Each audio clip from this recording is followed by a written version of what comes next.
اچھا اب جو ڈیفینس منسٹر ہے جی انڈیا کا راج ناتھ سنگھ، وہ آج کل کس قسم کے بیانات دے رہے ہیں؟ ہم اپنے ڈیفینس منسٹر صاحب کو سناتے ہیں۔ پاکستان کی اور سے بار بار بات چیت کی پیشکش کی جا رہی ہے۔ کل ہی پاکستان کے پردھان منتری نے پھر یہ بات دہرائی ہے، مگر بھارت نے صاف کہہ رکھا ہے بات ہوگی تو آتنکواد پر ہوگی، بات ہوگی تو پاک آکوپائیڈ کشمیر پر ہوگی۔ اگر پاکستان بات چیت کو لے کر گمبھیر ہے تو اسے حافظ سعید اور مسعود اظہر جیسے آتنکوادیوں کو بھارت کو سپرد کرنا چاہیے۔ اچھا خائر صاحب یہ کہہ رہا ہے کہ بات ہوگی تو پاکستان آکوپائڈ کشمیر پہ ہوگی، اور آپ حافظ سعید اور مسعود اظہر جو ہے اس کو ہمارے حوالے کریں۔ آپ کے پاس کلبھوشن یادیو ہے، اب اس کو کیا کرنا ہے؟ ہم نے کلبھوشن یادیو کو جیل میں رکھا ہوا ہے، کیا کرنا ہے؟ سب سے بڑی ایویڈنس تو وہ ہے نا کہ وہ ہماری زمین پہ سرزمین سے پکڑا گیا ہوا ہے۔ سب سے بڑی ایویڈنس یہ ہے۔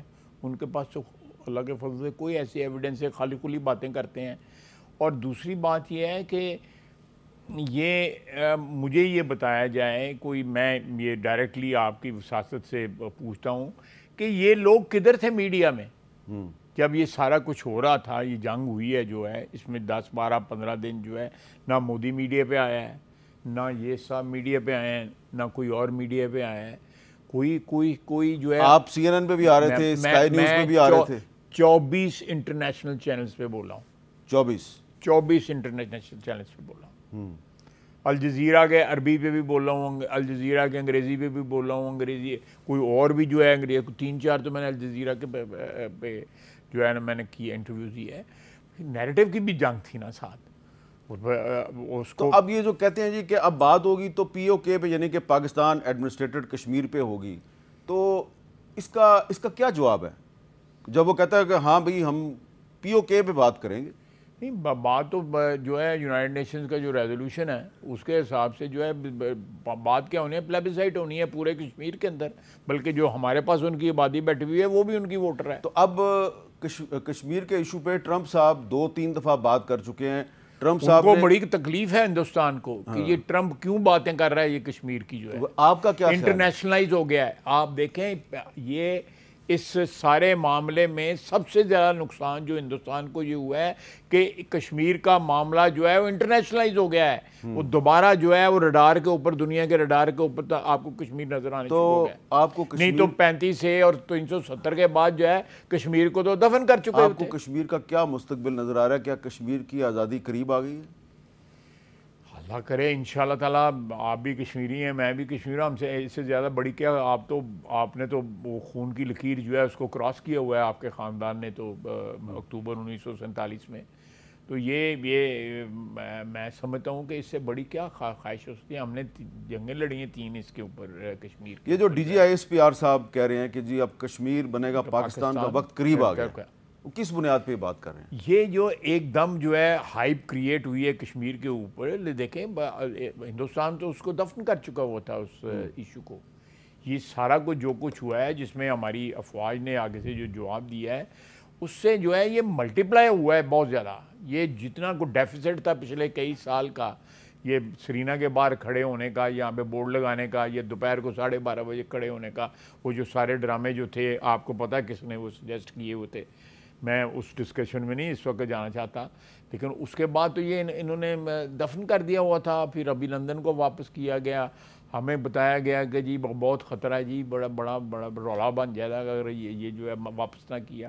یہ جن لوگوں نے کہا تھا وہ میں کو بات کرتا ہوں تو پھر وہ لامے آنے شروع ہو جاتے ہیں۔ نہیں آپ نہ کریں، آپ نہ کریں، شروع ہو جاتے ہیں۔ میں تو کر سکتا ہوں، جم کرو جڑا ہے۔ میں سوال آپ سے یہ کرنا چاہتا ہوں کہ سابق army chief general Qamar Javed Bajwa جو ہیں وہ 15 20 صحافیوں کو اپنے سامنے بٹھا کے کہتے تھے کہ وہ کہتے تھے، میں نہیں کہتا تھا، کہ میرے ٹینکوں میں ڈیزل نہیں ہے، میری توپوں میں گولے نہیں ہیں، آپ لوگ جو ہیں وہ ہمیں انڈیا کے ساتھ پیس نہیں کرنے دیتے، جب تک آپ لوگ جو ہیں وہ ٹھیک نہیں ہوں گے ہم انڈیا کے ساتھ پیس نہیں کر سکتے۔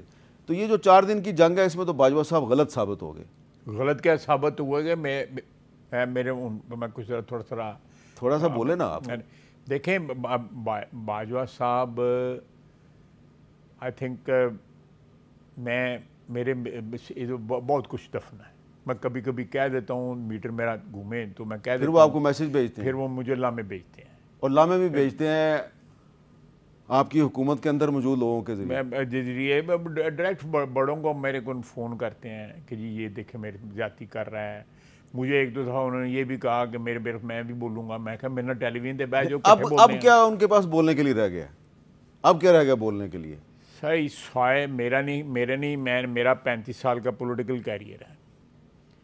اس سے پہلے کچھ 40 سال کا میرے والد کا پولیٹیکل کیریئر. ہم 2 نسلوں میں ہم نے اتنی سیاست نہیں کی جتنی باجوہ صاحب نے جو ہے اپنی 5-6 سال کی جو ہے وہ ٹینیور کے اندر سیاست کی. آپ اس سے حساب لگا سکتے ہیں کہ وہ کیا چیز تھی. وہ 24 گھنٹے میں اور خصوصاً وہ جو 10 دن تھے نا نومبر جس میں چیف نے اپوائنٹ ہونا تھا, ہر روز ایک نیا پیکج جو ہے تیار کر کے دیتے تھے. یہ پیکج ہے, اور ہر پیکج میں ان کی تصویر ضرور ہوتی تھی. ایدوں زیادہ میں ہوں پھر کتنے شامی لاما آ جانا ہے. نہیں چلے خیر. اب دیکھیں نا لاما جو یعنی لامے کا مطلب یہ ہے شکوہ شکایت, یہی ہے نا علامہ. نہیں چلے میرا مقصد جو ہے نا وہ صرف یہ ہے کہ ایک وہ تھے اور ایک ہمارے کرنٹ آرمی چیف ہیں. فرق کیا آپ دونوں میں؟ زمین آسمان کا فرق ہے. اس لیے تو ڈکا لگا رہے تھے. جو روکنے کا تھا ان کا مطلب تھا کہ میری یا مجھے کنٹینیو کر لو یا میرے نامنی کو کنٹینیو کر لو. جون 2019 میں جنرل عاصم منیر کو D G I S I بنے ابھی صرف چند ماہ ہوئے تھے, اور ایک دن سنڈے کے دن اچانک ان کو ٹرانسفر کر دیا گیا اور جنرل فیض کو ان کی جگہ D G I S I بنایا گیا. کیا اس کے پیچھے کوئی سازش تھی؟